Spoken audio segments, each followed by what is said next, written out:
ఆసక్తికరమైన పరిణామాలు గడిచిన 2 రోజులుగా తెలంగాణలో చోటు చేసుకుంటున్నాయి.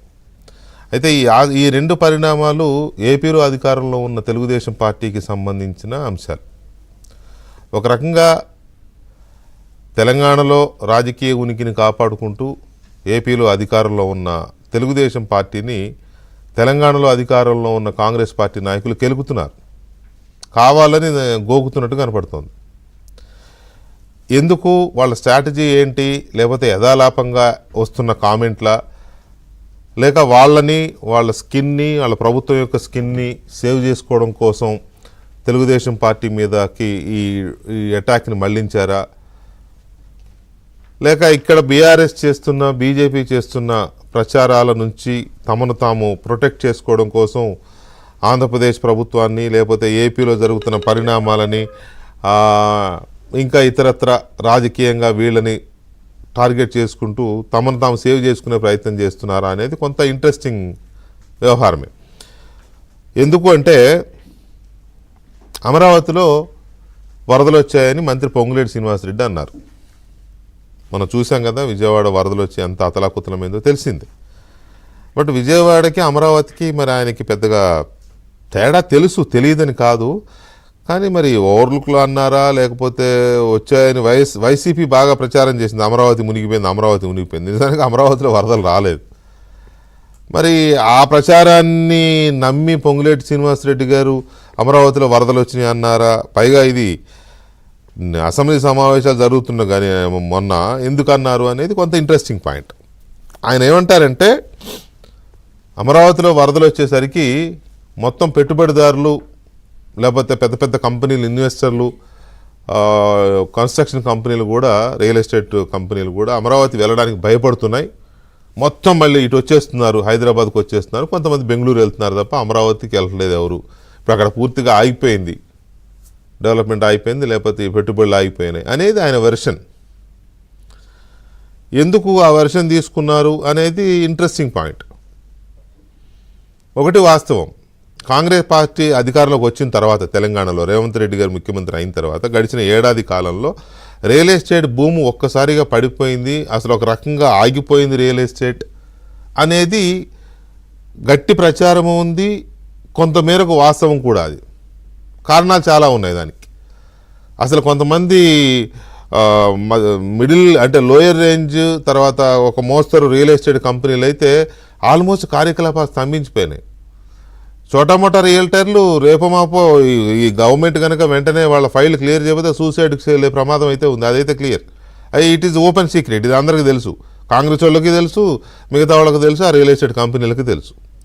ఈ సిచ్యువేషన్లో హైదరాబాద్లో రియల్ ఎస్టేట్ భూమి పడిపోయింది, ఆగిపోయింది అని అనుకుంటున్న దీన్ని మరి కప్పిపుచ్చుకోవడానికి లేదు అది వాస్తవం కాదు, అమరావతి ఆగిపోయిందని చెప్పడం కోసం అన్నారా?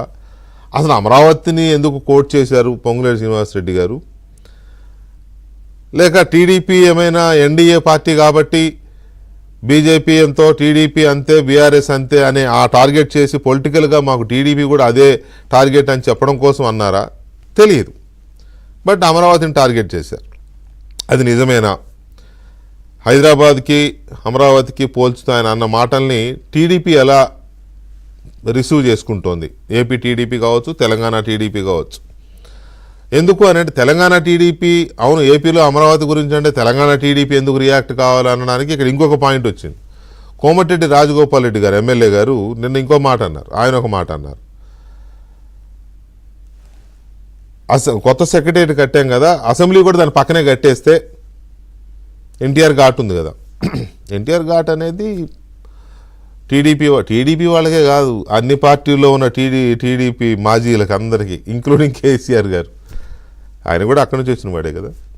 ఎన్టీఆర్ అభిమానులు ప్రత్యేకించి రాజకీయాలకు అతీతంగా, కులాలకు అతీతంగా, ప్రాంతాలకు అతీతంగా ఎన్టీఆర్ అభిమానులకి ఎన్టీఆర్ ఘాట్ అనేది ఒక రకమైన మాన్యుమెంటు, లేకపోతే జ్ఞాపక స్థలం.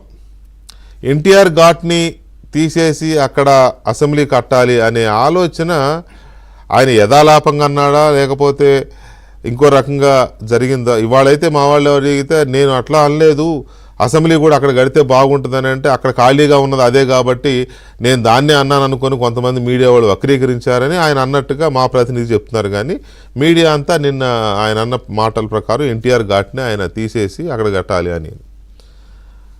సో ఇలాంటి పరిస్థితుల్లో తెలుగుదేశం పార్టీని ఎందుకు వీళ్ళు గుచ్చుతున్నారు?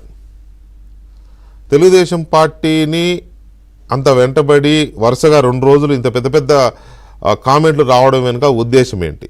ఇది తెలంగాణ కాంగ్రెస్ పార్టీ తీసుకున్న వైఖరా, లేక ఈ ఇద్దరు నేతలు యథాలాపంగా తీసుకున్న వైఖరా? పొంగులేటి శ్రీనివాసరెడ్డి గారు హైదరాబాద్ రియల్ ఎస్టేట్ బాగుంది అని చెప్పడానికి అమరావతి మునిగిపోయింది అని చెప్పాల్సినంత అవసరం ఏమొచ్చింది అంటే ఖచ్చితంగా ఇది తెలంగాణ ప్రభుత్వ వైఖరి అయి ఉండాలి. తెలంగాణ ప్రభుత్వమే అమరావతి లేదు ఇక్కడ హైదరాబాదే బెటర్ అని చెప్పుకోవడం కోసం, లేకపోతే కొంతమందిని అట్రాక్ట్ చేయడం కోసం తీసుకున్న స్టాండ్ అన్న అయి ఉండాలి. అసలు దీని మీద ముఖ్యమంత్రి రేవంత్ రెడ్డి గారి వైఖరి ఏంటి? ఎందుకంటే ఆయన పొంగులేటి గారి వ్యాఖ్యల్ని ఖండించలేదు, రాజగోపాల్ గారు మాట్లాడితే మీడియాలో వచ్చిన వ్యాఖ్యల్ని ఖండించలేదు. కాబట్టి ఖచ్చితంగా అందరూ రేవంత్ రెడ్డి, ఎందుకంటే అందరూ చంద్రబాబు శిష్యుడు చంద్రబాబు శిష్యుడు చంద్రబాబు శిష్యుడు అని పదే పదే ఆయన మీద మాటలు రాళ్ళు వేస్తూ ఉంటారు కదా. బీఆర్ఎస్ వాళ్ళు వేస్తూ ఉంటారు, ఇంకితరులు కూడా వేస్తూ ఉంటారు చంద్రబాబు శిష్యుడని. మరి అలాంటి టైంలో వచ్చిన వీటికి సంబంధించి రేవంత్ రెడ్డి గారు ఎలాంటి స్పందన లేకపోవడం, ఆయన వైఖరి ఏంటి అనేది కూడా ఆసక్తికరమైన పరిణామం. కాబట్టి అమరావతిలో వరదలు ఎప్పుడు వచ్చాయి, అమరావతిలో వరదలు వచ్చిన తర్వాత రియల్టర్లు అక్కడికి వెళ్ళిన రియల్టర్లు అందరూ వెనక్కి వస్తున్నారా, అసలు వెళ్లకుండానే వెళ్దాం అనుకుని ఆగిపోయారా వరదలు రావడంతో? మరి ఎన్టీఆర్ ఘాట్ పరిస్థితి ఏంటి హైదరాబాద్లోది అనే ఈ అంశాల మీద ఆసక్తికరమైన చర్చను చూద్దాం ఒక చిన్న బ్రేక్ తర్వాత.